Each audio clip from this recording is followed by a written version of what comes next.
मैं ममता सिंह, आप लोग की हिंदी टीचर। आज हम लोग पढ़ेंगे हिंदी व्याकरण कक्षा 6 का चैप्टर 6 पढ़ेंगे हम लोग समास। आइए व्हाइट बोर्ड की ओर देखें। समास किसे कहते हैं? तो परस्पर संबंध रखने वाले दो या दो से अधिक शब्दों के मेल को, मेल यानी जुड़ा हुआ हो, उसे हम समास कहते हैं। जैसे नीलकंठ, नीलकंठ जो है वो दो शब्दों का मेल है। जैसे नील और कंठ, यानी नीला कंठ है वो नीलकंठ है, ये साथ में जुड़ा हुआ है तो समास किया हुआ है। समस्त समासिक पद किसे कहते हैं? तो समासिक प्रक्रिया से बनने वाले जो शब्द होते हैं वो समस्त पद कहलाते हैं, या उसी को हम समासिक पद कहते हैं। ठीक है, इसे जैसे कि नीलकंठ, ये जो जुड़ा हुआ है ये समासिक पद है। अब समास विग्रह किसे कहते हैं?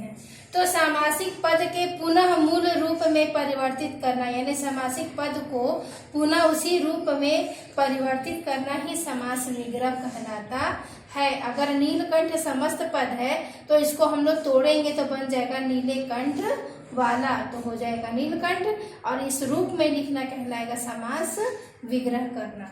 समास के भेद देखेंगे तो समास के 6 भेद होते हैं। पहला होता है अव्ययी भाव, दूसरा तत्पुरुष समास, तीसरा कर्मधारय समास, चौथा द्विगु समास, पांचवा द्वंद्व समास और छठवा बहुब्रीहि समास। आइए इसे विस्तार से पढ़ेंगे हम लोग।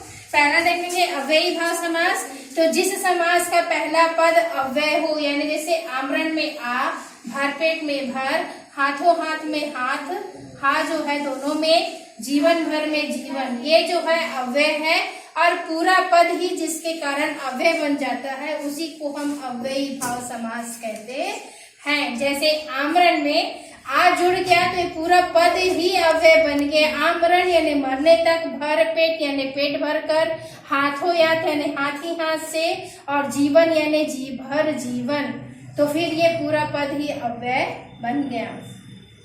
दूसरा देखेंगे तत्पुरुष समास।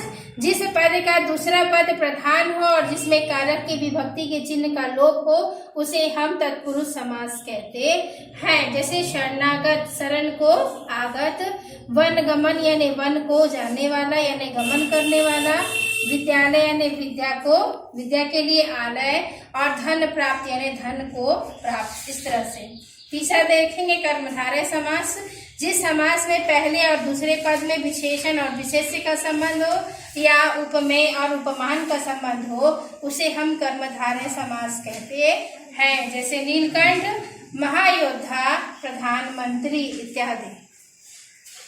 द्विगु समास।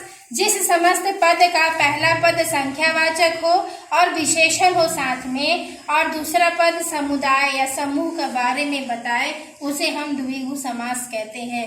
जैसे पंजाब में प जो है पंच का मतलब होता है 5, चौराहा में चौ का मतलब होता है 4, तिरंगा में ती का मतलब होता है 3, और नवरात्रि में नव का मतलब होता है 9, यानी ये सभी संख्या के बारे में बता रहा है। और जाप का मतलब होता है समुदाय, राहों का राह, बहुत सारे राहों को राह कहेंगे, रंगा यानी रंग, रात्रि यानी बहुत सारे राग। इस तरह से जो किसी संख्या के भी बारे में बताए और पूरे समुदाय के बारे में बताए उसे हम द्विगु समास कहते हैं। पांचवा देखेंगे द्वंद्व समास।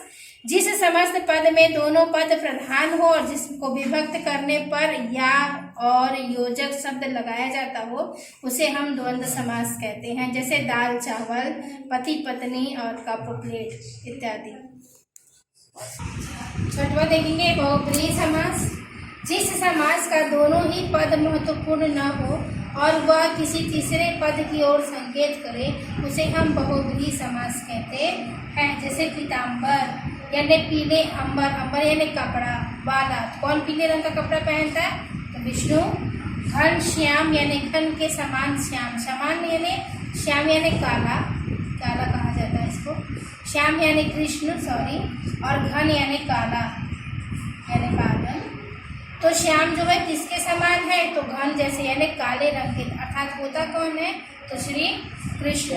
इस तरह से आप इस चैप्टर को पढ़िए, इसके पीछे ऑब्जेक्टिव दिया हो उसे बनाइए और क्वेश्चन आंसर करिए।